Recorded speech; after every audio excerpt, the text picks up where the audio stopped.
Raj news ఆధ్వర్యంలో రైతు సమస్యల పరిష్కారానికై రైతుల యొక్క గత 2-3 నెలల నుంచి జరుగుతున్నటువంటి పరిణామాలు పూర్తిగా రైతులు ఎదుర్కొంటున్నటువంటి పరిస్థితులకు సంబంధించి బిగ్ డిబేట్ మరి కాసేపట్లో మొదలు కాబోతుంది. దీనికి సంబంధించి సైఫాబాద్ అంబేద్కర్ యూనివర్సిటీలో బిగ్ డిబేట్ కొనసాగబోతుంది. ప్రస్తుతం అక్కడి నుంచి లైవ్లో మా ప్రతినిధి రాజిరెడ్డి మరిన్ని వివరాలు అందిస్తారు. రాజిరెడ్డి,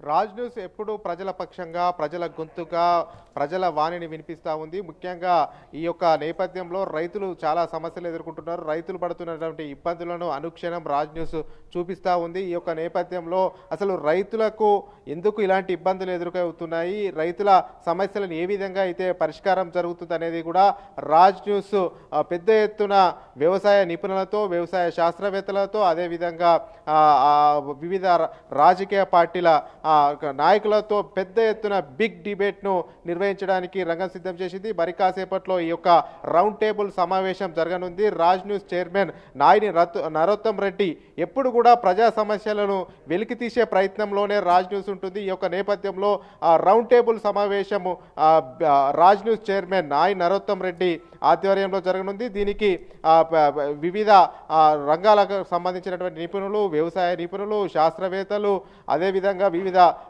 రాజకీయ నాయకులు కూడా, పార్టీల రాజకీయ నాయకులు కూడా ఈ యొక్క రౌండ్ టేబుల్ సమావేశంలో పాల్గొంటారు. ఎందుకంటే ఇప్పటికే ప్రభుత్వం పెద్ద ఎత్తున వరి వేస్తే ఉరి అనే విమర్శలు వినిపిస్తున్నాయి. ఈ యొక్క నేపథ్యంలో రైతులకు అండగా ఉండడానికి రాజ్ న్యూస్ మొదటి నుంచి తన వంతు ప్రయత్నం చేస్తూనే ఉంటుంది. రైతులకు మనోధైర్యము, ఆత్మవిశ్వాసము రాజ్ న్యూస్ కల్పిస్తూనే ఉంటుంది. ఈ యొక్క నేపథ్యంలో సైఫాబాద్ అంబేద్కర్ రీసెర్చ్ సెంటర్లో రాజ్ న్యూస్ బిగ్ డిబేట్ కార్యక్రమాన్ని ఏర్పాటు చేసింది. మరి కాసేపట్లో ఈ యొక్క బిగ్ డిబేట్ కార్యక్రమం జరగబోతుంది. రైతుల కోసం చర్చిద్దాం, రైతుల సమస్యలు పరిష్కరిద్దాం అనే కాన్సెప్ట్తో ఈ యొక్క కార్యక్రమం జరుగుతుంది. అగ్రికల్చర్ సంబంధించినటువంటి మేనిఫెస్టో, ముఖ్యంగా పంటల ప్రణాళిక, ఏ పంటలు వేస్తే ఏ విధంగా ఉంటుంది అనేది కూడా ఈ యొక్క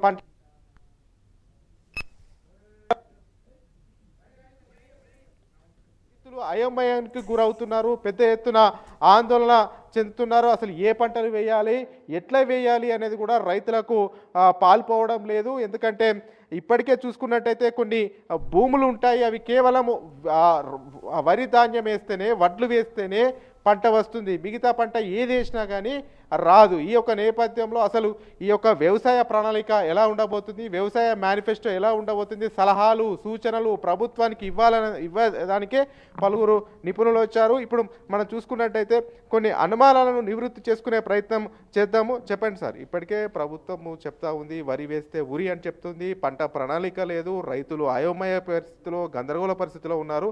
వీటిని నివారించడానికి, వీటి పరిష్కార మార్గం చూడడానికి రాజ్ న్యూస్ ఆధ్వర్యంలో పెద్ద ఎత్తున రౌండ్ టేబుల్ సమావేశం నిర్వహించి రైతుల పక్షాన రాజ్ న్యూస్ ఉండడానికి సిద్ధమవుతుంది. ఈ యొక్క నేపథ్యంలో మీరు ఏం చెప్పాలనుకుంటున్నారు? ఏం లేదండి, గవర్నమెంట్ ముందు జాగ్రత్త చర్యగా ప్రణాళిక తయారు చేసుకోకపోవడం వల్ల రైతులు అయోమయానికి గురి చేస్తున్నారు.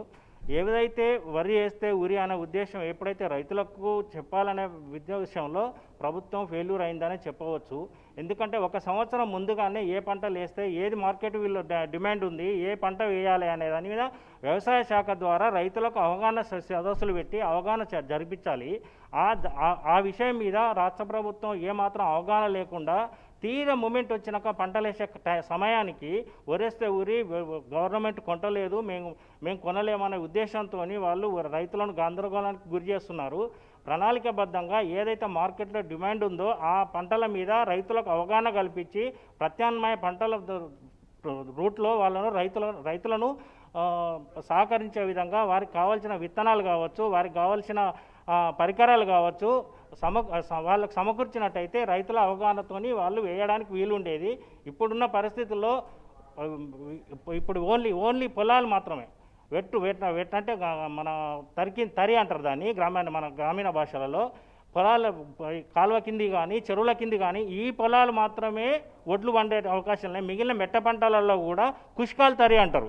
కుషికిని పొలం చేసి బోర్లు వేసుకొని పొలం చేసిన పంటలలో డ్రై పంటలు తీయొచ్చు, అలా ప్రత్యామ్నాయ పంటలు వేసుకోవచ్చు. దాని మీద రైతులకు అవగాహన కల్పించుకోకపోవడం వల్ల రైతులు నష్టపోయే అవకాశం ఉంది. దాని మీద మీరు ప్రభుత్వం అవగాహన కల్పించాలనేది మన ఉద్దేశం. ఊళ్ళల్లో వాడుక భాషలో తరి కుష్కి పంట కుష్కి భూమి అంటాం. అంటే తరి కుష్కిలో అసలు తరి వేస్తే తరిలో ఏ పంటలు వేయాలి, కుష్కిలో ఏ పంటలు వేయాలి అనేది ఇంతవరకు ప్రభుత్వం అవగాహన కల్పించకపోవడాన్ని ఏ రకంగా చూడవచ్చు? ప్రభుత్వం వైఫల్యం అనే చెప్పొచ్చు. అది పక్క ముందు జాగ్రత్త తీసుకోలేదు గవర్నమెంటు. ఎప్పుడైతే గత సంవత్సరమే కేంద్ర ప్రభుత్వం చెప్పేసింది ఏమని అంటే బాయిల్డ్ రైస్కు తీసుకోవడానికి అవకాశం లేదని, దానికి ఒప్పుకొని రాష్ట్ర ప్రభుత్వం కూడా దానికి మనకు కాపీ ఇవ్వడం జరిగింది. మేము ఇంతవరకు మేము సరే అండి మేము ఒప్పుకుంటామని. అప్పటి నుంచే అవగాహన సదస్సులు కనుక పెడితే, రైతు సదస్సులు పెట్టి మార్కెట్ యార్డులలో కానీ మండల కేంద్రాలలో కానీ వ్యవసాయ శాఖకు సంబంధించిన అందరు అధికారులను మేల్కొల్పి రైతులను చైతన్యపరిచేది ఉండే, నిద్రపోయినోని లేపినట్టు లేపి ఇప్పుడు తీరం ఎమెంట్కి వచ్చినట్టు వరి వేయాలి అనే పంట భూములలో ఇప్పుడు వరి తప్ప వేరే వేయడానికి ఏం లేదు. కాబట్టి దాని మీద వరేసుకున్నవారు ఎంతో కొంత బాయిల్డ్ రైసును రా రైస్ చేయొచ్చు. ఎండాకాలంలో మనకు వచ్చే యాసింగి పంటలలో నూక ఎక్కువ అవుతుందని, నూకలకు కూడా ఇప్పుడు డిమాండ్ ఉందండి, తవుడుకు కూడా డిమాండ్ ఉందండి. పాలిష్ నుంచి ఆయిల్ తీస్తున్నారు.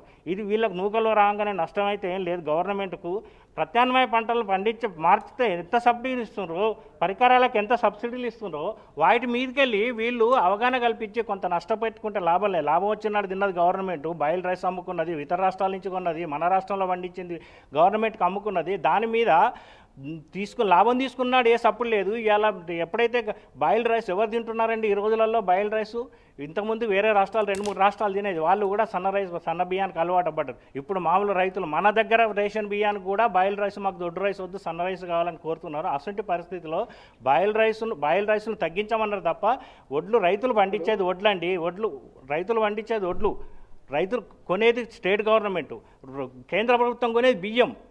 వడ్లు కొనని అన్నది వడ్లు కేంద్ర ప్రభుత్వం ఎందుకు కొననంటదండి? దాన్ని రాయరైజ్ చేయండి, మీరు బాయిల్డ్ రైస్ కాకుండా రాయరైజ్ చేయండి. కాకపోతే కొద్దిగా ఎంతో కొంత పెద్ద మొత్తంలో అయితే లాభం రాకపోవచ్చు కానీ నష్టం అయితే రాదు. అంటే దంపుడు బియ్యం కాకుండా రైస్ మిల్లర్లు ఆ యొక్క పరికరాలు మార్చుకుంటే దంపుడు బియ్యం శాతం తగ్గుతుంది, అదేవిధంగా బియ్యం శాతం పెరుగుతుంది, దీని ద్వారా నష్టం జరగదు అనేది కూడా కేంద్ర ప్రభుత్వము క్లియర్ కట్గా రాష్ట్ర ప్రభుత్వానికి సూచించిన ఆ సూచనలు పాటించకపోగా, ఎక్కడ కూడా కొత్త మిల్లులు రాకపోగా, ఆ పరికరాలను చేంజ్ చేయకపోగా, ఇదంతా ఎవరి నిర్లక్ష్యము? ఎందుకు రైతులు ఇబ్బంది పడాలి? ప్రభుత్వ నిర్లక్ష్యం వల్లనే జరుగుతుందండి. అది ప్రభుత్వానికి ఎక్కడెక్కడో అనవసర పథకాలకు డబ్బులు పెట్టి రైతులను మోసం చేసుకుంటూ, రైతులను వంచుకుంటూ, రైతులను చైతన్యపరచకుండా నష్టం జరుగుతుంది అనేది రైతుల సాకు చూపించి వివిధ పథకాల దృష్టి మళ్లించడానికి మాత్రమే ప్రభుత్వం చేస్తున్న కుట్ర ఇది. ప్రభుత్వం రైతులను మోసం చేస్తుంది. రైతులు రేపు రాబోయే ఎన్నికలలో రైతులకు మోసం చేసినట్టు గమనిస్తే రేపు మాకు మనుగడ ఉండదు అనే ఉద్దేశంతో కేంద్ర ప్రభుత్వం మీద ఈ నెపం నెట్టి రాష్ట్ర ప్రభుత్వం పబ్బం గడుపుకోవడానికి మాత్రం ప్రయత్నం చేస్తుంది. ఏ రైస్ అయినా తీసుకోవచ్చండి, ఏ రైస్ అయినా పండించవచ్చు, దానికి నష్టం లేదు.